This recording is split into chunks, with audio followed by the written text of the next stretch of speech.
So in this video today, I'm going to be speaking about the Houston Rockets. You know, as per usual, pretty standard. But I'm going to really be discussing, what are the realistic expectations for the squad moving forward in this upcoming season? But before I get into the video, make sure you like the video, subscribe to the channel. Obviously, I'd appreciate it a lot if you sub to my channel. Like, at the end of the day, it helps me out a lot. And hey, if in 1 week time you hate my channel, guess what? You're still free to unsubscribe. That's fine by me. But let's cut out all this nonsense. Let's dive into why I'm making this video. So I was thinking the other day, what are the Rockets seeding next season? What could they potentially reach? And I was thinking they could legit be a playing team. And you're going to be thinking, okay, that's nice, but what made you come to this conclusion? Don't worry, I'm about to tell you exactly why right now. So starting off, let's talk about the weaknesses that the Rockets had last season. They didn't have much wing defense, they didn't have much length, and they were really poor on the glass. Well, guess what? They drafted Jabari Smith and Tari Eason, two players who are very good on the glass, have excellent length, and are both very good defenders, both of which can guard 2 through 5 with ease in my opinion. Well, not all fives, but a lot of fives. So just right off the bat, you've already addressed so many issues you had last season. And on top of that, Tari Eason, I'm going to get started on him first, in my opinion, has the makings of being a future star. I see a lot of early Kawhi and OG Anunoby in him. And my God, Tari's ceiling is through the roof. Like, he could easily be one of the most complete two-way players the league has seen in a while. And I'm not even exaggerating. Like, the mixture of defense, the mixture of being able to take it to the rim, shoot the three, just do every single thing on the floor is insane. And like I said, the sky's the limit for Tari. And just that addition there is just such a great pickup by Rafael Stone. Like, he's done an A+ job in my opinion since he's been the GM. And let's talk about Jabari, who has had a pretty rough start in summer league and has a lot of people concerned, but not me, because I see the defensive versatility, I see his ability on the glass, I see his ability as a shooter even though his shot wasn't falling. I know in the regular season when he has a playmaker like Kevin Porter Jr. setting him up, or if a veteran point guard sign, or even Jae'Sean Tate, I don't know.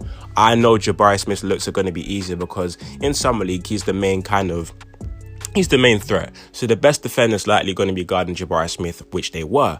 But in the regular season, you've got KPJ Jalen Green, who are both capable 19+ point per game scorers, alongside Eric Gordon, who can give you 18 in his sleep if he's still on the roster.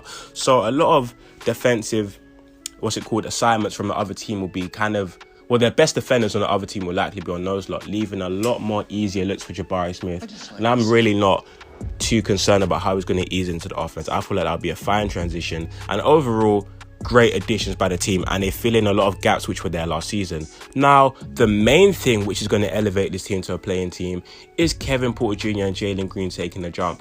Now, with KPJ, I don't know if he's going to take a jump because we expected it in this past season and he didn't really take one. However, with Jalen Green, I'm almost certain he'll take a jump because, yes, the start of his rookie season was a bit shaky, but after the All-Star break, he looked like the best rookie in the draft. Like, I'm talking about he averaged damn near 22 points on 49% from the field, 40% from three, and he actually started to play the defensive side of the ball very well. And based off the trajectory he was going on towards the end of the season, if he carries that on to this season, my God, he could literally be an all-star, because I don't see many guys that athletic, that efficient from the field, being able to score on all three levels the way he was able to. And if he elevates his game, he could just really be such a great two guard and one of the most dynamic guards in the league. Like, I'm talking about he could be really special. So if he kind of develops the way we expect him to, and I know he will, that could raise the Rockets ceiling so much higher than it already is. So in my opinion, a lot of this is very reliant on Jalen Green. And at the end of the day, he's a special talent. So even if he starts off a bit slow, I won't be too concerned because I know what he's capable of doing. And Kevin Porter Jr., I hope he can take the jump we expected him to take. It would be nice, especially because next season's a contract year for him. So if he's trying to get the big bucks from the Rockets, he really needs to prove that, look, I can really be an all-star caliber guard in a few years. So he's going to have to pull up his socks, even though his socks are pretty high. If you watch the way he plays, his socks are damn near up to his knees. But you get what I'm trying to say, innit? But yeah, overall, I feel like the Rockets really do have a great squad and they could really be pushing for a playing spot. I really do love keeping Jae'Sean Tate. That contract they gave him was a steal. Not many guys, you're not getting many all defensive caliber defenders at $7 million a year.